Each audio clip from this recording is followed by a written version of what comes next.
Hello' friends, মাংসটো চাগে সকলোৱে খাই ভাল পায় নহয়নে বাৰু? আজি আমি আপোনালোকৰ ওচৰলৈ মাংসৰ ৰেচিপি এটা লৈ আহিছোঁ। খুব কম সময়ত আৰু খুব সহজেৰে বনোৱা ৰেচিপি আপোনালোকৰ ওচৰলৈ আমি লৈ আহিছোঁ, যোনটো আমি মছলা নিদিয়াকৈ বনাম। আহকচোন চাওঁ আমি কেনেকৈ বনাইছোঁ। আমি এখন কেৰাহী লৈ লৈছোঁ।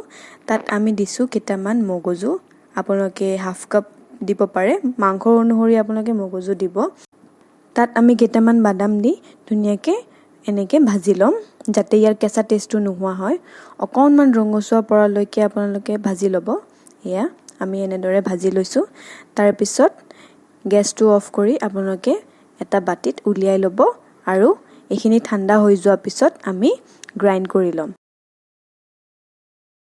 ইয়াতে আমি দিম এটা সৰু পিঁয়াজ কাটি দিছোঁ আৰু দুটা কেঁচা জ্বলা। আৰু ইয়াত অকণমান আমি পানী দি কিনে এইখিনি ধুনীয়াকৈ গ্ৰাইণ্ড কৰি ল'ম। ইয়াৰে এটা ঠিক পেষ্ট এটা বনাই ল'ম। তাৰপিছত আমি লৈছোঁ কেৰাহীত দি লৈছোঁ আমি অকণমান তেল। ইয়াত আমি আমাৰ মাংসখিনি ফ্ৰাই কৰিম। তাৰপিছত আমি ইয়াত মাংস কেইপিচ দি দিম। মাংস কেইপিচ ভাজি ল'ব লাগিব। তেলটো অলপ বেছি গৰম হ'বলৈ দিব, নহ'লে কেঁচা মাংস লাগি যাব পাৰে। তাৰপিছত আমি ইয়াত নিমখ এড কৰিম আৰু আমি ইয়াত একো নিদিওঁ। এতিয়া আমি মাংসখিনি 70% ভাজি ল'ম, যিহেতু আমি পিছত পেষ্টৰ লগতো মাংসখিনি ভাজিব লাগিব। ইয়াত আমি 70% মাংসখিনি ফ্ৰাই কৰি ল'ম। এনেদৰে ভালদৰে লৰাই থাকিব যাতে মাংসখিনি লাগি নধৰে, আৰু অকণমান টাইম ঢাকনি দি থৈ দিব। যেতিয়া আপোনালোকে দেখিব যে আপোনালোকৰ মাংস 70% সিজি গৈছে, তেতিয়া আপোনালোকে এই মাংস কেইপিচ ওলাই ল'ব। তাৰপিছত আমি গেছটো অফ কৰি মাংস কেইপিচ ওলাই ল'লোঁ। এনেদৰে গোটেইখিনি মাংস ওলাই ল'ব। তাৰপিছত আমি এই ছেইম তেলতে দিম এটা সৰু পিঁয়াজ।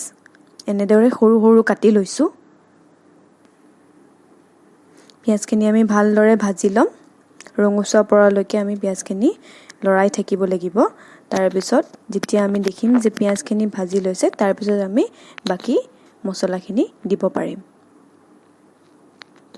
পিঁয়াজখিনি ভালদৰে ভাজি হৈ যোৱাৰ পিছত ইয়াত আমি আদা আৰু নহৰু বেলেগ বেলেগকৈ পেষ্ট কৰি থৈ দিছিলোঁ, সেইখিনি আমি ইয়াত দি দিম।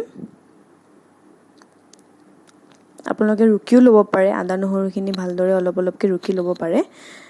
ইয়াত আমি আদা নহৰুখিনি দি দিছোঁ।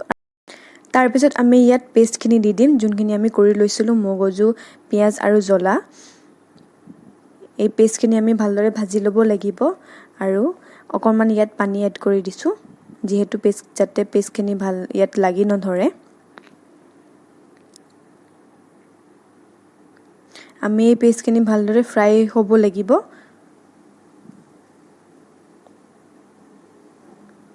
তাৰপিছত আমি ইয়াত এড কৰিম নিমখ, আৰু নিমখ দি ভালদৰে গোটেইখিনি লৰাই থাকিব।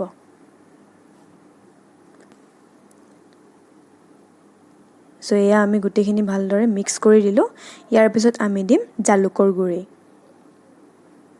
আৰু জালুকৰ গুড়ি দিলে ইয়াত এটা বহুত ভাল স্মেল আৰু বহুত ভাল টেষ্ট এটা আহে। আৰু ইয়াৰ বাহিৰে আমি ইয়াত বেলেগ একো মছলা এড নকৰোঁ।